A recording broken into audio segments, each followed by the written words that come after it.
कह रही हूँ कि ये विषय जो है ना बहुत बड़ा है। हाँ, अपने शिविरों में हम लोग 2.5 घंटे का ये विषय करते हैं। सवाल जवाब अंतहीन है ना। एक महिलाओं का पॉइंट ऑफ व्यू है, एक पुरुषों का पॉइंट ऑफ व्यू है, दोनों के अपने अपने पॉइंट ऑफ व्यू है और उन दोनों को कहीं तो अपने को मिलाना चाहिए। झगड़ा करके कुछ होने वाला नहीं है। तो इसलिए मैं अपनी बात रखती हूँ और मैं सिर्फ आपको सोचने के लिए कुछ मुद्दे देती हूँ। बहसबाजी नहीं करते हैं, ठीक है। जैसे कुछ सवाल हैं वो बहुत साफ साफ है, मतलब सूरज की तरह साफ है, दिखते हैं। हमारा समाज जो है वो पुरुष प्रधान है कि नहीं है। हमारे यहाँ अगर बेटा होता है तो हम उसका उत्सव मनाते हैं, है ना। हर कोई चाहता है कि परिवार में बेटा होना चाहिए। अगर किसी लड़की को बेटा नहीं होता है तो उसको खराब नज़र से देखते हैं। ये सब बात से आप सहमत है कि नहीं है? अच्छा, ठीक है। अपने यहाँ गर्भ में जो है परीक्षण किया जाता है और अगर लड़की हो तो उसका गर्भपात होता है। ये होता है कि नहीं होता है? आपके घर में हो रहा है कि नहीं हो रहा है नहीं पूछ रही हूँ। आपके व्यक्तिगत घर में हो रहा है कि नहीं हो रहा है नहीं पूछ रही हूँ। समाज में हो रहा है कि नहीं हो रहा है वो पूछ रही हूँ।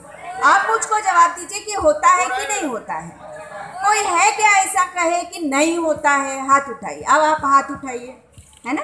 तो हम समाज की बात कर रहे हैं। मैं आपको व्यक्तिगत थोड़ी आरोपित कर रही हूँ। मुझको व्यक्तिगत क्यों? आपके घर में क्या होता है मुझको कैसे मालूम? तो इसलिए समाज में जो है लड़के को ज़्यादा महत्व दिया जाता है। जब बच्चा पैदा करने का सवाल आता है तो अगर लड़का हो गया तो खुशी मनाई जाती है। अगर 2 लड़की हो गई तो तीसरे की कोशिश होती है, चौथे की कोशिश होती है कि भाई लड़का हो जाए हमको, वो ट्राई करने के चक्कर में। फिर महंगाई इतनी बढ़ गई है, इसीलिए क्या करते हैं, गर्भ परीक्षण करते हैं और तय करते हैं अगर लड़का हुआ तो रखेंगे, लड़की हुई तो मार देंगे। तो उसके चक्कर में अपना जो जेंडर रेशियो है, अनुपात जो है, स्त्री पुरुष का अनुपात जो है वो बिगड़ा हुआ है। ये बात मानते हैं कि नहीं मानते हैं कि लड़कियों की संख्या कम है, लड़कों की संख्या ज़्यादा है? मेरे साथ चल रहे हो आप लोग? ठीक है। अब दूसरा मुद्दा ये है, जैसा आपने कहा कि एकल महिलाओं वाला जो पूरा मामला है, अपने यहाँ विधवा विवाह लगभग ना के बराबर होता है। बहुत कम जगहों पर होता है, मगर ज़्यादातर जगहों पर विधवाओं के लिए शादी नहीं होती है। ये बात मानते हैं आप लोग? ठीक है। अगर डिवोर्स होता है, अगर लड़की का डिवोर्स होता है तो भी उसकी दूसरी शादी होना मुश्किल है। ये बात मानते हैं आप लोग? मानते हैं ना आप लोग? ठीक है। अब इसमें कुछ मेरे जैसी लड़कियां हैं जो बोलती है कि हमको शादी नहीं करनी है। तो शादी नहीं करने वाली लड़कियों की संख्या भी बढ़ रही है। खास करके जो पढ़ लिख रही है लड़कियां, जो इंडिपेंडेंट हो रही है, उनको लगता है कि हमको इस बंधन में नहीं बंधना है।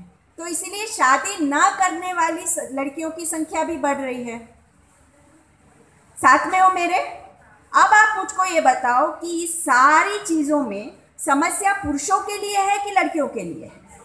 दोनों के लिए है ना। समझोगे कि नहीं समझोगे? हरियाणा का पूरा गांव है वो सत्यमेव जयते में दिखाया था, जिसमें एक भी लड़की, किसी की शादी नहीं हुई है, सारे लड़कों की नहीं हुई है। अभी पिछले दिनों में जो हम ये चलन देख रहे हैं वो ये चलन हो रहा है कि राजस्थान में, मध्य प्रदेश में, इंटीरियर में, ओडिशा से लड़कियां खरीद के शादी हो रही है कि नहीं हो रही है? तो समस्या लड़कों की है कि लड़कियों की है? समस्या दोनों की है। मैं कोई तुम लोगों को ऐसा कटघरे में नहीं डालना चाह रही। ये समस्या समाज की है। समाज इसका रास्ता निकालेगा कि नहीं निकालेगा? ठीक है। तो इसीलिए रास्ता निकालना है अपने को। अब मैं आपके सामने दूसरा एक सिनेरियो करती हूँ, 1 मिनट में, 1-2 मिनट में। आप में से कितने लोगों की माँ जो है पढ़ी लिखी है? माँ पढ़ी लिखी है या आर्थिक रूप से स्वतंत्र है, मजदूरी करती है, खेती करती है, कुछ भी है? ठीक है। अब आप में से ये बताइए, आप लोगों में से कितने लोगों की दादी पढ़ी लिखी है? दादी नहीं है। देखो, इसकी भी दादी पढ़ी लिखी नहीं है। तुम जरा पता करो, होगा मेरे ख्याल से तो है नहीं है। अच्छा, ठीक है। तब अब देखो, दादी में एक ही हाथ उठा, दादी में एक ही हाथ उठा। आप ये देखो, इसको मैं पिछली बार ही मैंने नाम दिया थोड़ा, कि इसको साइलेंट रेवोल्यूशन बोलते हैं, कि बदलाव हो रहा है लड़की के जीवन में। इतना बदलाव हो रहा है कि जिसकी दादी पढ़ी लिखी नहीं थी, आज वो सोच नहीं सकती है कि लड़की पढ़ेगी लिखेगी नहीं। 2 पीढ़ी पहले तक लड़की कैसी थी और आज लड़की कैसी है, कोई समानता है क्या? नहीं है। 2 पीढ़ी पहले लड़की एकदम अलग दिखती थी, आज की लड़की एकदम अलग दिखती है। लड़के में कोई बदलाव आया क्या? तो कैसे चलेगा? लड़का नहीं बदलना चाह रहा है, लड़का जैसा था वैसा ही उसको रहना है, कि मेरे लिए पानी ला के दो, मेरे लिए खाना बना के दो, मेरे कपड़े धो के दो। अब ये है कि मेरे लिए, मैं अकेले कर तो नहीं कर पाऊंगा, तुम नौकरी भी करो, दहेज भी दो। समझना ये है कि अगर समाज में इसका कोई रास्ता निकालना है तो लड़कों को बदलना जरूरी है। लड़कियां बदल रही है तेजी से, क्योंकि लड़कों ने ये स्वीकार किया कि सबको पढ़ना लिखना चाहिए। अब लड़की पढ़ेगी लिखेगी, अपना सोचने लगेगी, तो पुरानी मम्मी जैसी, दादी जैसी, नानी जैसी रहने वाली नहीं है। वो भी उसका अपना सपना होगा कि भाई मैं भी ये करूं, मैं भी वो करूं। वो दादागिरी सहन नहीं करेगी, वो चाहेगी कि तुम उसको मारते रहो और वो बर्दाश्त कर ले, वो होगा नहीं। तो इसका क्या मतलब है कि लड़की भी बदल रही है, लड़के को भी बदलना पड़ेगा। अगर नहीं बदलेंगे तो आज क्या हो रहा है, लड़की शादी करके आती है, 2 महीने में घर छोड़ के चली जाती है, हमको नहीं जम रहा है, हम एडजस्ट नहीं कर पा रहे हैं, या तो तुम हमारे लिए अलग से घर लो, नहीं तो नहीं होगा। हो रहा है कि नहीं ये सब? तो रास्ता निकालना है इसका।